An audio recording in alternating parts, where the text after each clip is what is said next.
The white wine glass exploded against the dining room wall, missing my head by inches.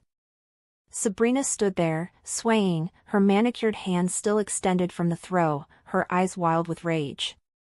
"You controlling witch," she slurred, her words dripping with venom.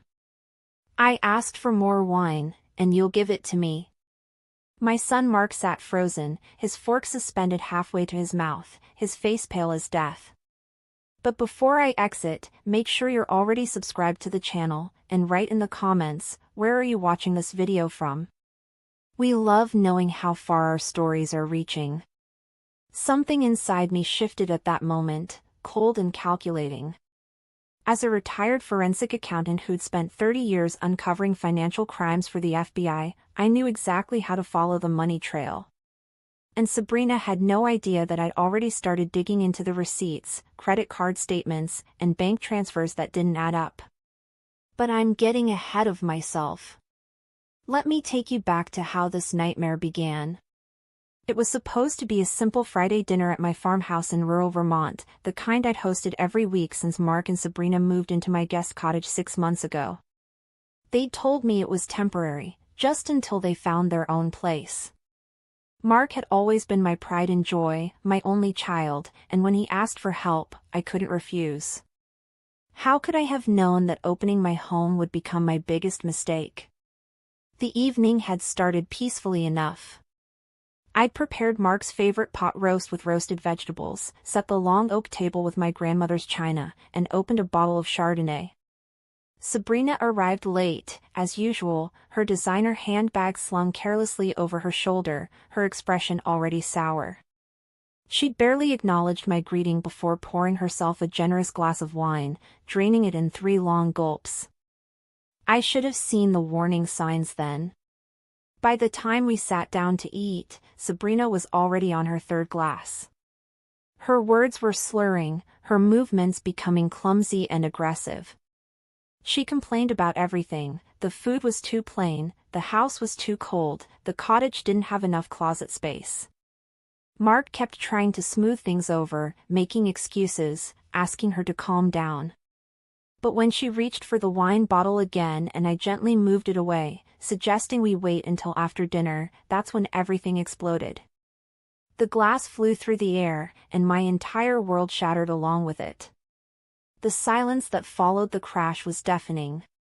Shards of glass glittered on my hardwood floor like diamonds, and a dark stain of wine dripped slowly down my cream-colored wall. I stood there, my hand instinctively touching my cheek where a tiny cut stung from a flying fragment. Sabrina's chest heaved with each breath, her face flushed crimson, her eyes blazing with an anger that seemed disproportionate to the situation. This wasn't just about wine. Mark finally moved, but not toward me. He rushed to Sabrina's side, his hand on her elbow, his voice soft and pleading. "Babe, come on, let's calm down.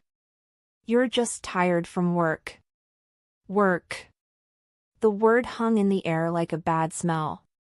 Sabrina worked as a marketing consultant, or so she claimed, though I'd noticed she never seemed to actually go to an office. She was always home, always shopping, always spending, but never showing any evidence of actual employment. I expected an apology. I expected Mark to be horrified by what his wife had just done. Instead, Sabrina's face crumpled, and crocodile tears began streaming down her cheeks. "She humiliated me," she sobbed, pointing an accusatory finger in my direction. "Your mother treats me like a child, Mark. She controls everything in this house, everything in our lives. I can't take it anymore." The manipulation was so transparent it made my stomach turn, but Mark was buying every word. "Mom," Mark said, turning to me with an expression that broke my heart. "Maybe you could have been more tactful. You know how stressed Sabrina's been lately." More tactful? His wife had just thrown a glass at my head, and he was asking me to be more tactful? I opened my mouth to respond, but the look in his eyes stopped me.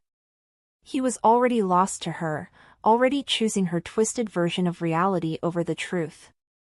I took a deep breath, forcing myself to remain calm.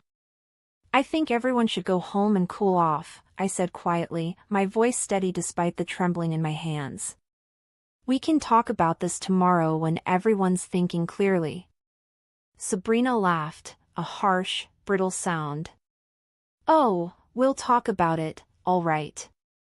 Mark and I have a lot to discuss about our living situation and your need to control every aspect of our marriage. They left without helping me clean up the mess. I watched through my kitchen window as they walked across the lawn to the cottage, Sabrina leaning heavily on Mark, playing the victim to perfection. As soon as their door closed, I pulled out my phone and took photographs of everything, the shattered glass, the wine stain, the small cut on my face. Then I grabbed my laptop. If Sabrina wanted war, she just challenged the wrong woman. I had access to financial databases most people didn't even know existed, and I was about to use every single one of them.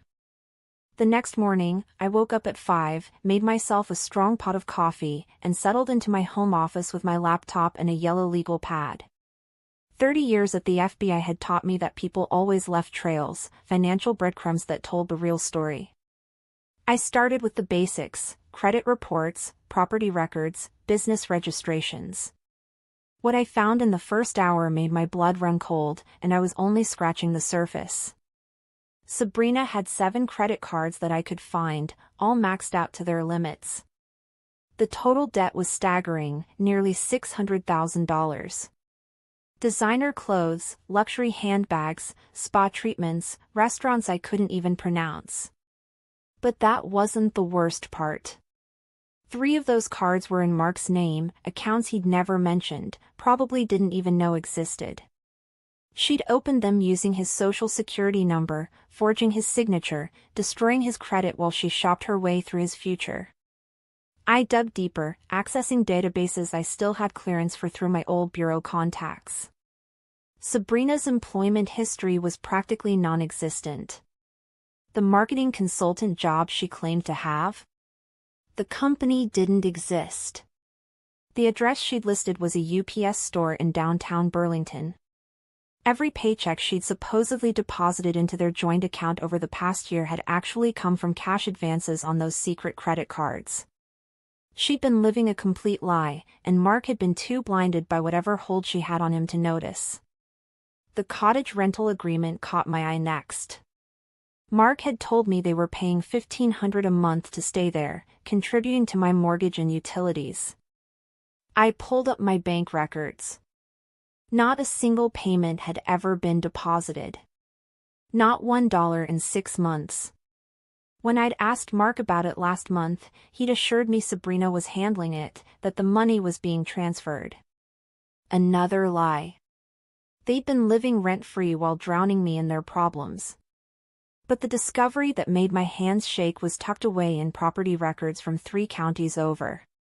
Sabrina owned a house, a beautiful 4-bedroom colonial worth at least $400,000. She'd inherited it from her grandmother 2 years ago, right before she met Mark. The house was rented out to a family paying $2,500 a month, money that had been flowing into a secret bank account Mark knew nothing about. She had assets. She had income.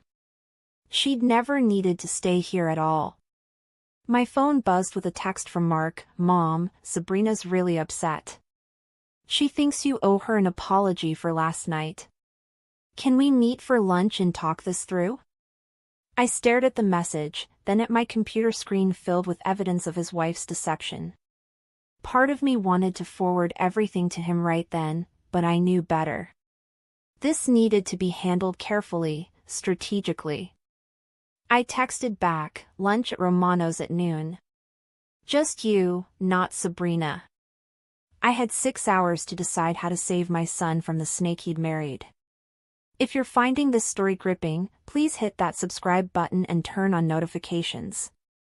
You won't want to miss what happens next. And let me know in the comments, have you ever had to expose a difficult truth to someone you love? Romano's Italian restaurant was nearly empty when I arrived at 11:45, early as always. I chose a corner booth away from the windows, somewhere we could talk privately. The folder in my bag felt like it weighed 1,000 pounds. Inside were printouts of everything I'd discovered: the fraudulent credit cards, the secret property, the non-existent job, the missing rent payments. Evidence that would destroy Mark's marriage but might save his life. Mark walked in at 12:05, his shoulders slumped, dark circles under his eyes. He looked like he'd aged 5 years overnight. When he slid into the booth across from me, I could smell alcohol on his breath, which wasn't like him at all. "Thanks for meeting me, Mom," he said, not quite meeting my eyes. "I know last night got out of hand, but Sabrina's really struggling right now. Her job's been super stressful, and I think she just snapped." I folded my hands on the table, choosing my words carefully. "Mark, when exactly did Sabrina start this marketing consultant position? Where's the office located?" He blinked, confused by the question. She works from home mostly. Goes into the office a couple times a week, I think. Downtown somewhere, near Church Street." Church Street. Another lie. I made a mental note but didn't push yet. I needed him to keep talking, to see the inconsistencies himself. "How's the house hunting going?" I asked instead. "You've been looking for 6 months now. Any promising leads?" Mark's face flushed, and he fidgeted with his napkin. "The market's tough right now, Mom. Everything's so expensive, and with Sabrina's student loans and our credit cards, saving for a down payment is taking longer than we thought." Student loans. He believed she had student loans. I wanted to scream the truth at him, but I forced myself to stay calm. The waitress came by, and Mark ordered a beer despite it being lunchtime. That was new, too. After she left, I leaned forward. "Mark, I need to ask you something, and I need you to be honest with me.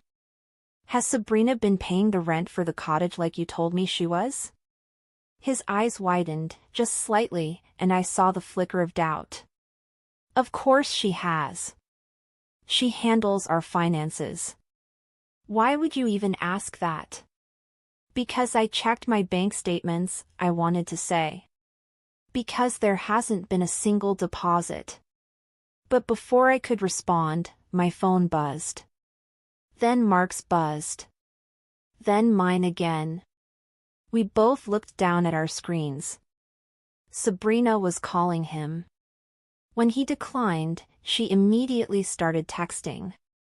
"Where are you? Why didn't you tell me you were meeting your mother? You're talking about me, aren't you? Come home right now." The messages kept coming, one after another, each more frantic and accusatory than the last. Mark's hands trembled as he read them.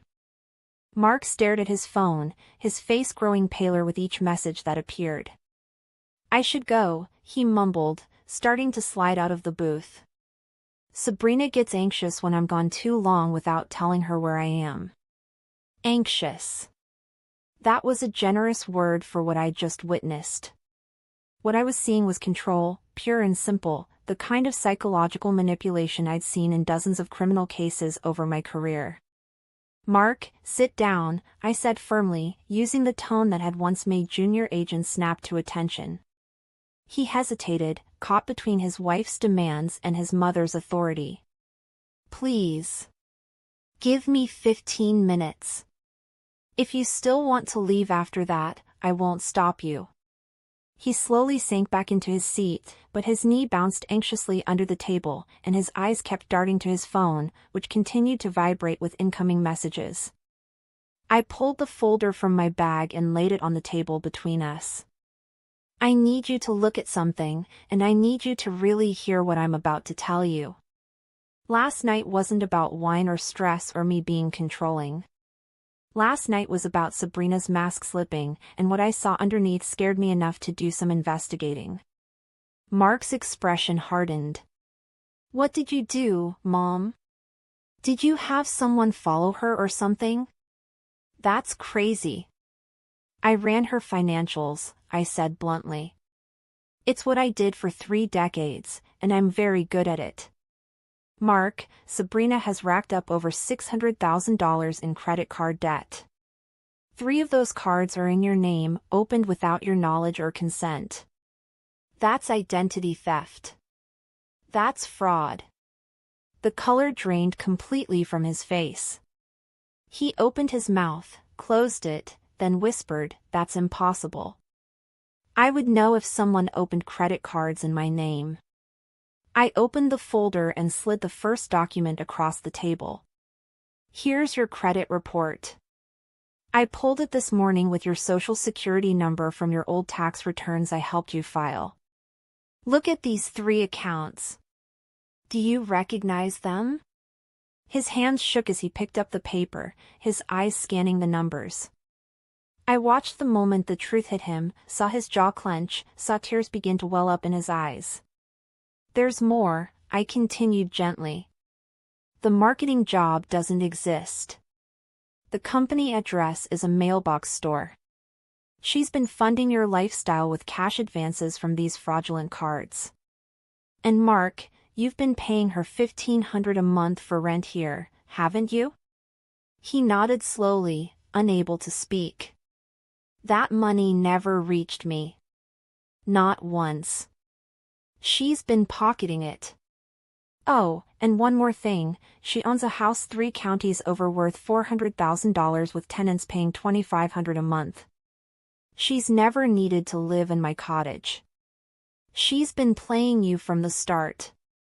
Mark's phone buzzed again. This time, the message read, "If you don't come home right now, I'm packing my things and leaving. I won't be disrespected like this. Choose, me or your mother." He stared at it for a long moment, then looked up at me, his eyes wet with tears. "I don't understand. Why would she do this? I love her. We're married. We're supposed to be partners." His voice cracked on the last word, and my heart broke for my boy who'd been so thoroughly betrayed by the woman he trusted most. This story gets even more intense. If you haven't subscribed yet, do it now so you don't miss the shocking revelations ahead. Comment below, what would you do in this situation? Mark sat in stunned silence, the documents spread across the table like evidence at a crime scene. His phone continued its relentless buzzing, but he'd stopped looking at it. The color had drained from his face, replaced by a grayish pallor that made him look physically ill. "I need to see the bank statements," he finally whispered. "I need to see proof that she kept the rent money. Maybe there's been a mistake. Maybe she deposited it somewhere else." I pulled out my tablet and logged into my banking app, turning the screen toward him. "Here are all my accounts. Go back as far as you want. Search for any deposits from you or Sabrina. Take your time." He scrolled slowly, methodically, checking every transaction for the past 6 months. With each passing minute, his expression grew darker. When he finally set the tablet down, his hands were trembling. "She told me she was mailing checks. She showed me the checkbook with the stubs filled out." "Fake stubs," I said softly. "It's called window dressing. She showed you what you wanted to see while doing something completely different. Mark, this is financial abuse. This is fraud. And judging by those text messages, she's been emotionally manipulating you too. When did you start drinking during the day?" He flinched at the question, his hand instinctively moving to cover the beer he'd ordered. "It's just lunch.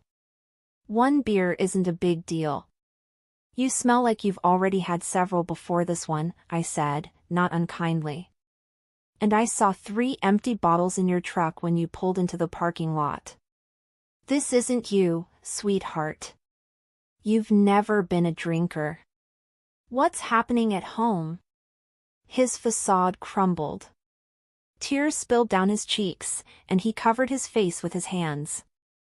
"I don't know anymore, Mom. Nothing I do is right. She's always angry, always spending money we don't have, always telling me I'm not enough. I'm drowning. His phone rang. Sabrina's name flashed on the screen.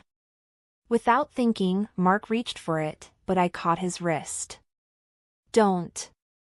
Not yet. You need time to process this, time away from her influence to think clearly. Come home with me. Get some space. We can figure this out together. He looked at the ringing phone, then at me, conflict written across his face.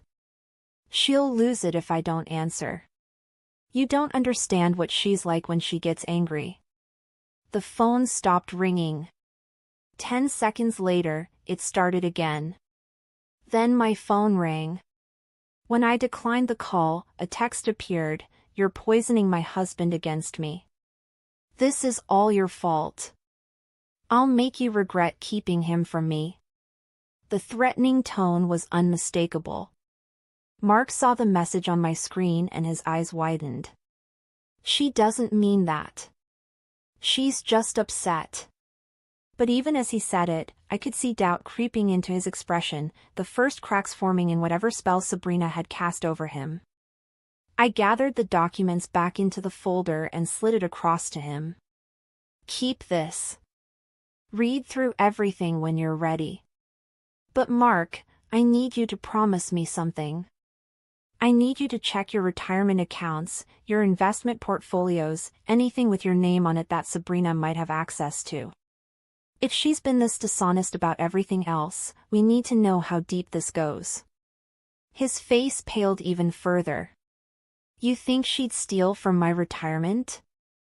I didn't answer. The look in my eyes said everything. That night, Mark stayed at my house, sleeping in his old bedroom for the first time in 6 months. I heard him crying through the walls, soft, broken sobs that no mother should ever have to hear from her grown son. Sabrina had called 17 times before he finally turned off his phone. The text messages had escalated from pleading to threatening to bargaining and back to rage. It was a masterclass in manipulation, and seeing it all laid out in writing made the pattern impossible to ignore. The next morning, we sat at my kitchen table with coffee and Mark's laptop. His hands shook as he logged into his retirement account, the one he'd been contributing to since he was 22 years old. $300,000 should have been sitting there, carefully invested, growing steadily toward his future. Instead, the balance read $42,000. The rest had been withdrawn over the past 8 months in increments designed not to trigger immediate alerts. Unauthorized withdrawals. Electronic signatures that weren't his. Sabrina had systematically drained his future. Mark made a sound like he'd been punched in the stomach. How did I not see this? How did I not know? His voice was hollow, destroyed. I put my hand over his. Because she's a professional, sweetheart. This wasn't her first time. People like Sabrina are experts at finding good people, isolating them, and slowly taking everything. You're not stupid. You're a victim. The words seemed to break something in him. Men don't like to think of themselves as victims, but that's exactly what he was. We spent the next 3 hours documenting everything. I called an old colleague, Rita, who'd left the FBI to become a private investigator specializing in fraud cases. Within an hour, she'd uncovered Sabrina's real history. 2 previous marriages, both ending in divorce, both husbands left financially devastated. A restraining order in Colorado. An arrest for assault in Texas that had been pleaded down to a misdemeanor. Sabrina wasn't just a liar and a thief. She was dangerous, and she had a pattern.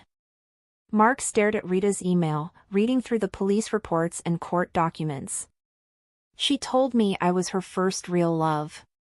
She said her previous relationships were just mistakes, learning experiences. She said her ex was abusive, that she had to escape him. Every revelation was another knife to his heart. None of it was true, was it? Our whole relationship, our marriage, everything she ever told me was a lie. I wanted to comfort him, but what could I say? The evidence spoke for itself. His phone, which he turned back on an hour ago, had been silent since this morning. Too silent.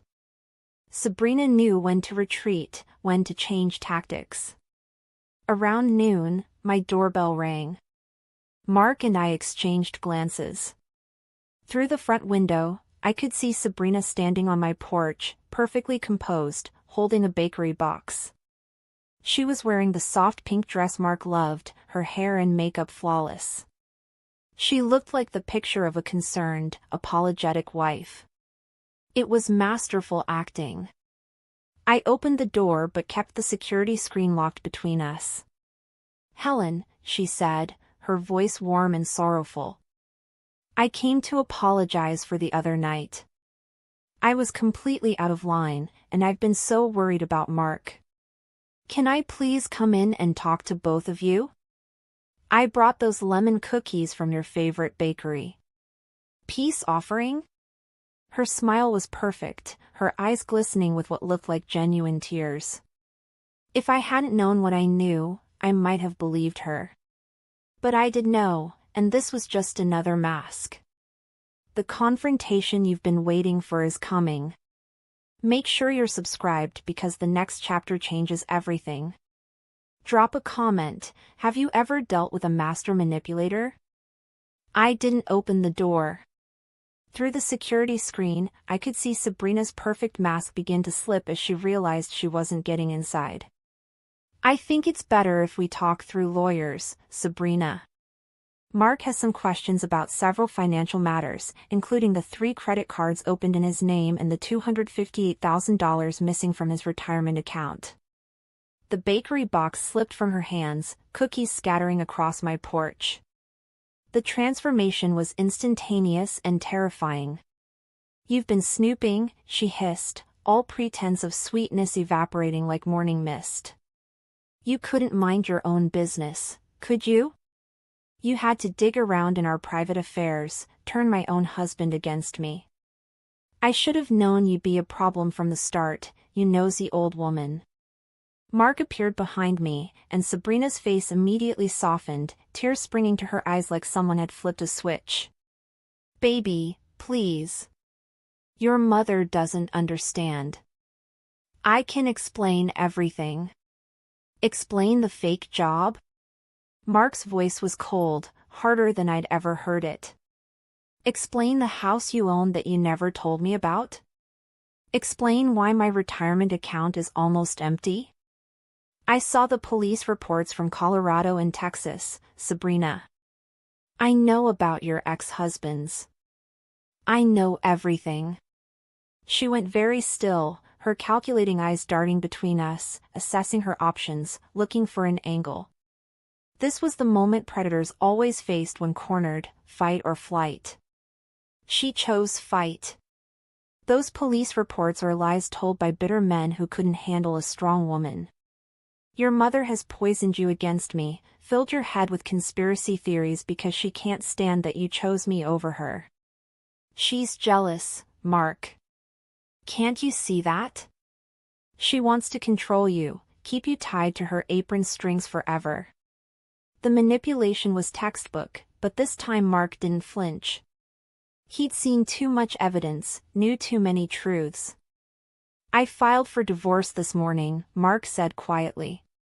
"And I've reported the identity theft and unauthorized withdrawals to the police and my bank. They'll be contacting you soon for a statement. I also called your tenants in Middlesex County. Nice people.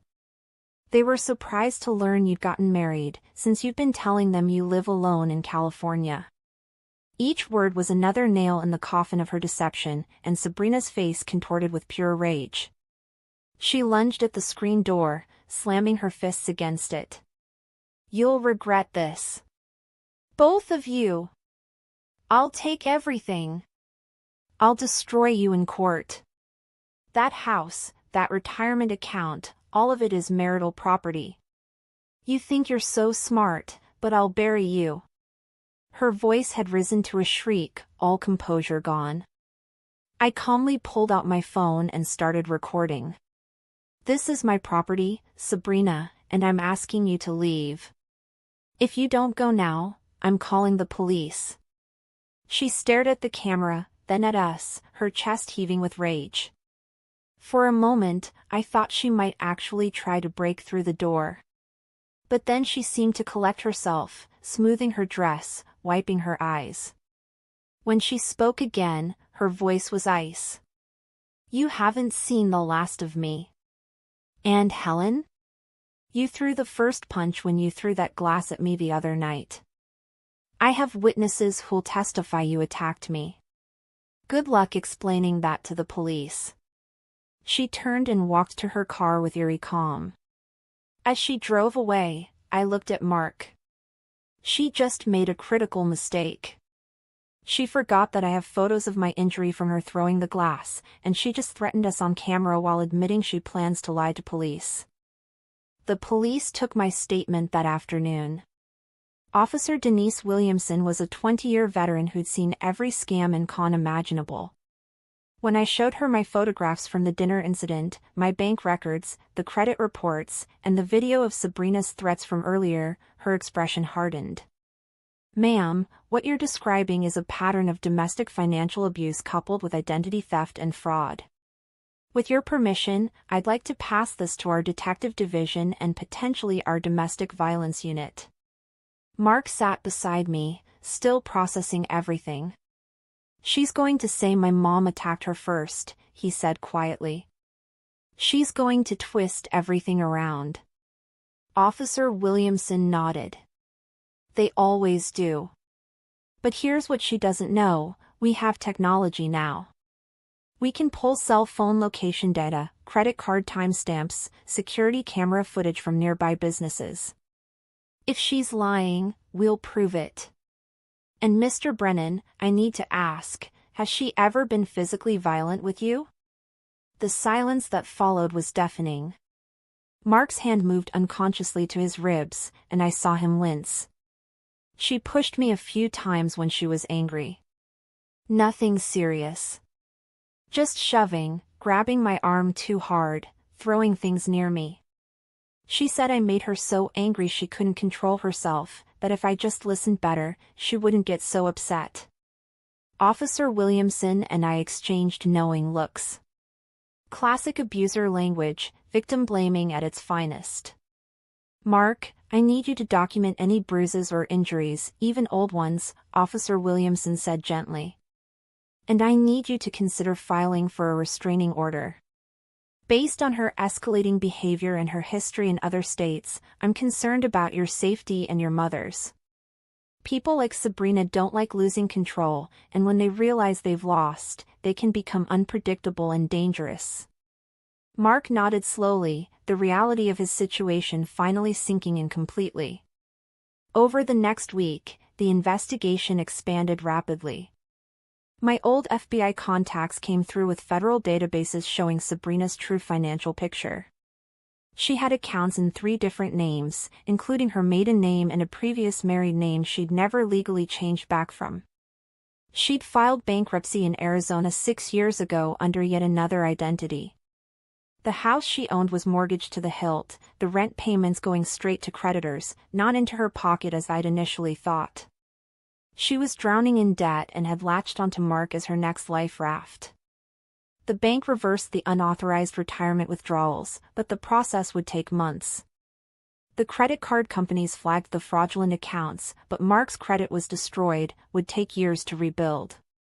We met with a lawyer who specialized in fraud cases, a sharp woman named Patricia Chin who'd prosecuted white-collar criminals before going into private practice. "The good news is you have an airtight case," she told Mark. "The bad news is that Sabrina doesn't have any assets to recover. The house is underwater. Her bank accounts are negative. You'll win in court, but collecting will be nearly impossible. She's what we call judgment-proof." The final confrontation came 3 weeks later in family court. Sabrina arrived with a cut-rate lawyer who'd clearly taken her case on contingency, hoping for a settlement that would never come. She dressed conservatively, playing the role of wounded wife, but the judge had already reviewed the evidence packet Patricia had submitted. Police reports, bank records, recorded threats, photographs of my injury, Mark's documented bruises from her accidents, testimonies from her ex-husbands who'd come forward after being contacted by investigators. The truth was overwhelming and undeniable. Judge Margaret Holloway was a no-nonsense woman in her 60s who'd been presiding over family court for 20 years. She listened to Sabrina's lawyer claim that Mark and I had conspired to frame his client, that the financial discrepancies were misunderstandings, that Sabrina was the real victim of an overbearing mother-in-law. Then Judge Holloway put on her reading glasses and began reading excerpts from the evidence file.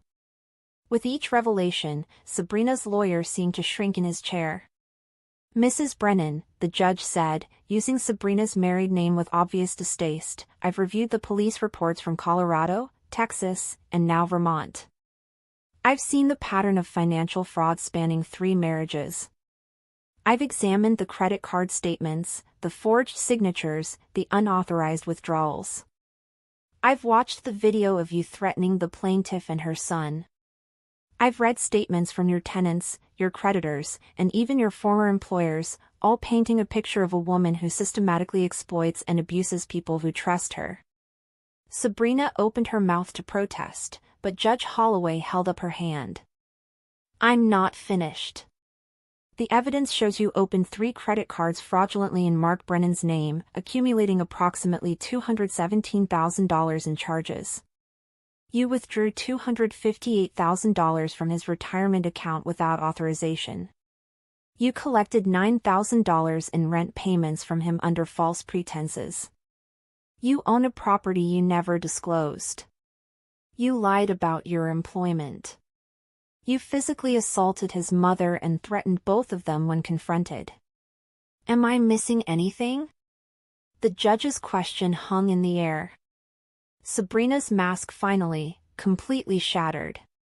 "He was weak," she said suddenly, her voice cold and hard. "They both were. Easy targets. Helen with her big farmhouse and her FBI pension, Mark with his trusting nature and his fat retirement account. They practically begged to be taken advantage of. I did what I needed to survive.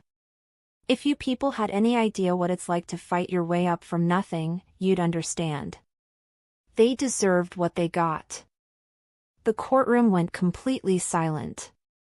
Even Sabrina's lawyer looked horrified. She just confessed to everything on the record, in open court, with the court reporter capturing every word. Judge Holloway's expression didn't change, but I saw a flicker of something like satisfaction in her eyes. "Thank you for your honesty, Mrs. Brennan. It makes my ruling considerably easier. I'm granting the divorce, all assets to remain with Mark Brennan. I'm issuing a permanent restraining order preventing you from contacting either plaintiff.